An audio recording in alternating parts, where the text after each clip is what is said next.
Nagual Armando Torres. Recapitulation. Encounters with the Nagual Armando Torres. When revising my notes, I discovered that another topic Carlos repeatedly referred to in his talks was the concept of recapitulation. He claimed that it is the exercise in which sorcerers dedicate most of their time. Once he remarked that in spite of the energy drainage we are subjected to through social interaction, we all have an option, because the sealed nature of our luminous configuration allows us to restart from zero at any time and to recover our totality. It is never too late, he said. While we are alive, there is always a way of conquering any blockage. The best way to recover our luminous fibers we have lost is by calling our energy back. The most important part is to take the first step. For those who are interested in saving and recovering their energy, the only way open to us is recapitulation. A sorcerer knows that if we don't go for our ghosts, they will come for us. For that reason, he leaves nothing unresolved. He recounts his past, looks for the magical joints and the exact moment when he was involved in somebody's destiny, and applies all of his concentration to that point, and unites the knots of intent, and unties the knots of intent. Sorcerers say that we live our life from a distance, as if we were a memory. We spend life hooked, hurt by something that happened 30 years ago, and carrying a burden that doesn't make sense anymore. I don't forgive it, we scream, but it's not true. It is ourselves we don't forgive. The emotional commitments we make with people are like investments we have made along the way. We must completely be insane to leave our heritage thrown away like that. The only way we can become complete again is by picking up that investment, reconciling ourselves with our energy, and dissipating the heavy burden of feelings. The best method that the sorcerers have discovered for this is to remember the events of our personal history until we have completely digested them. Recapitulation takes you out of the past and inserts you into the now. We cannot escape having been born as bored fucks, nor as having invested most of our luminosity in making children or maintaining their relationships that are tiring. But we can recapitulate. It cancels out the energetic effects of those acts. Fortunately, in the realm of energy, things like time and space don't exist. So it is possible to return to the place and to the same moment when the events happened and relive them. It's not very difficult, since we all know very well where we are hurting. To recapitulate is to stalk our routines, subjecting them to systematic and merciless scrutiny. It is an activity that allows us to visualize our life as a totality and not just as a succession of moments. However, and although this may seem strange, only sorcerers recapitulate as an exercise. Other people only happen to do it by chance. Recapitulation is the heritage of the old seers, the basic practice, the essence of sorcery. Without it, there is no path. Don Juan used to despairingly refer to apprentices who had not recapitulated as being radioactive. Don Gennaro would not even shake hands with me, and if I touched him accidentally, he would run to wash himself, as if I had infected him. He said, I was full of dirt, and it was seeping out through every hole and pore of my skin. With that comedy routine, he installed in me the idea that recapitulation is an elementary act of hygiene. In another lecture, Carlos referred to a kind of luminosity stagnation, which he described as fixation of our attention that blocks the flow of energy. He said that this happens when we refuse to face facts and try to protect ourselves by hiding behind evasive actions. Also, when we leave pending matters unresolved or make commitments that tie us down. The consequence of that kind of stagnation is that a person ceases to be himself. When being pressured by the claim of decisions that he has made during his life, he can no longer act as a deliberate manner, and he becomes entangled in the circumstances. This situation can escalate to the point of mental or physical illness and can only be resolved through recapitulation. He maintained that, in essence, to recapitulate consists of making a list of wounds caused by our interactions. The next step is to travel back to the moment when the events took place, in order to reabsorb what belongs to us and return what belongs to others. The warrior begins rewinding his day. He reconstructs conversations, deciphers meanings, remembers faces and names, looks for shades and insinuations, dissects his own emotional reactions and those of others. He doesn't leave anything to chance, grabs the memories of the day one by one and cleans them through his breathing. He also examines entire chapters and categories of his life. For example, partners he has had, houses he's lived in, schools, workplaces, friends, enemies, fights, and happy moments, and so on. The ideal thing is to attack the task in chronological order, from the most recent memory until the most distant. That is possible to evoke. But in the beginning, it's easier to do it by topics. A very profitable form of the exercise, accessible to all of us, is the fortuitous recapitulation. If you think about it, we are constantly recapitulating. All memories which conform to our internal dialogue can be called that. However, we evoke them in an involuntary way. Instead of stalking them in silence, we judge them and interact with them viscerally. That is pitiful. A warrior takes advantage of the opportunity because those memories, seemingly random, are warnings from our silent side. He pointed out that to recapitulate takes no special conditions. We can try to exercise this anytime, any place, wherever we feel moved to do it.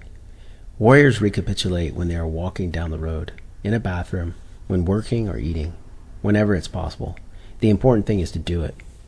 He added that it takes no definite posture. The only requirement is to be comfortable, so the physical body doesn't demand attention or interfere with the memories. However, sorcerers take the exercise very seriously. Some use wooden boxes, raised sleeping platforms, closets, or caves. Others build a seat in the highest branches of a big tree, or dig a hole in the ground and cover it with branches. A good practice is to recapitulate sitting on the bed in darkness before lying down to sleep. Any means that isolates us from the environment is good for formal recapitulation. Once we have located an event and recreated each of its parts, we have to inhale to recover the energy that we left behind and exhale fibers that others deposited in us. Breathing is magical because it is the function that gives life. Carlos explained that this kind of breathing should be accompanied by a lateral movement of the head, which sorcerers call to fan the event. Somebody asked him if it's necessary to breathe from right to left or vice versa. He answered, "What does it matter? It's energy work. There is no fixed pattern. What counts is the intent. Breathe in when you try recovering something and blow back all that doesn't belong to you.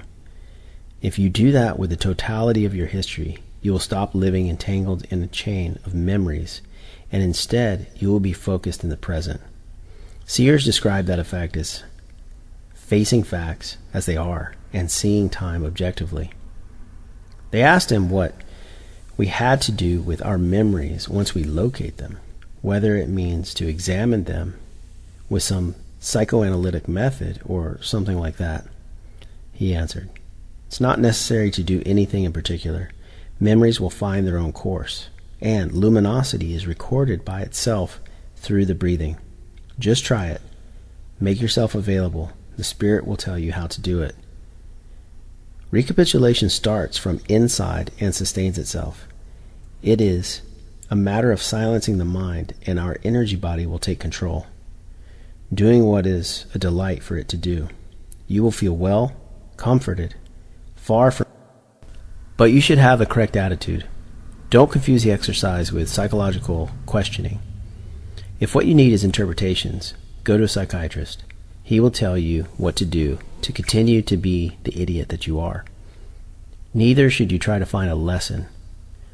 Stories with a moral only exist in children's books. Recapitulation is a specialized form of stalking. It should be undertaken with high sense and strategy. It is about understanding and putting our existence in order, seeing it as it is, without remorse, reproaches, or congratulations, with total indifference and in the spirit of fluidity, even of humor, because nothing in our history is more important than anything else, and all relationships in the end are ephemeral. The important thing is to begin, because the energy we recover from the first intent will give us the power to continue recapitulating more and more intricate aspects of our lives. First, it is necessary to go through the strongest investments, which are the most harrowing feelings. Then we go for those memories that are buried so deeply that we thought we had forgotten them, but they're there. In the beginning, recapitulation can be hard work, because our mind is not accustomed to that discipline. But after closing the most painful wounds, energy will recognize itself and we will become addicted to the exercise. In that way, each particle of light which we recover helps us to gain more. The movement you begin with to prepare to voluntarily unravel the plots of your personal history, you will be taking a decisive step. Responding to another question, he said that recapitulation doesn't have an end. It should last until the end of our days and beyond. I stretch my fibers every night while remembering what happened during the day. This way, we list the events and stay updated. But once a year, I give myself over to a more complete and total exercise, for which I move from everything for several weeks. He warned us that just because it's a daily practice, we must not see the exercise as a routine. If we don't recover the totality of our energy, we will never achieve the power of our decisions. There will always be a background noise, a foreign command, and without the power of his decisions, a man is nothing. Reliving events is ideal because it cleans the wounds of the past and clears up any congestion of the energy conduits. In this way, you break the fixation of other people's gaze. You expose the patterns of people's behavior, and nothing can hook you again. You become a sovereign being. You decide what you want to make of yourself. Another question concerns the effects of recapitulation on awareness. He maintained that the exercise has two main effects. The immediate effect is that it stops our internal dialogue. When a warrior is able to stop his dialogue, he tightens the relationship with his energy. It liberates him from the obligation of memory and from the burden of feelings, and leaves a residual energy that he can invest in enlarging the frontiers of his perception. A warrior begins to appreciate the real thing, not the interpretations of it. For the first time, he comes into contact with the consensus of sorcerers, which is the description of a reality inconceivably integrated. It's normal that a warrior at this stage begins to laugh at anything, because energy provides happiness. Thanks to his recapitulation, he is happy, overflowing, jumps like a child. On the other hand, he begins to become a fearsome person, since having his luminosity intact and his life clean, decisions will no longer be an obstacle for him. He will decide what is necessary the moment he wants to, and that, to other people, is scary. This is also the time when a warrior requires an extra dose of sobriety and sanity, because without it, he would take unnecessary risks, endangering both his own security and the security of others. Another effect of recapitulation is that it works as an invitation to the spirit. It makes it want to come and live with us. In other words, to remember our past is the most effective method to unite the physical body and the energy body, which we have separated for years. He went on to say that sorcerers who have managed to compress the thickest part of their energy are in a state where they may intend a feat of perceptual prowess, intending a copy of his life experience in order to deceive death. That is the final objective of recapitulation, to create a double and get ready to leave. You don't have to be a sorcerer to understand the importance of all this. To die in debt is a pitiful way of dying. On the other hand, to have a double to offer the eagle guarantees that you will be able to continue ahead. The fight of sorcerers is heroic, recapitulating impeccably the content of their lives. They pick up fibers which drain their attention and return those they have known all the attention they have given to them. In that way, they arrive at a state of balance, which allows them to leave with all their awareness. Their memories, coherent, refined, integrated, work as an independent being, which serves as a ticket to hand over to the exchange to the eagle for their awareness. The eagle accepts that effort as payment and steps aside.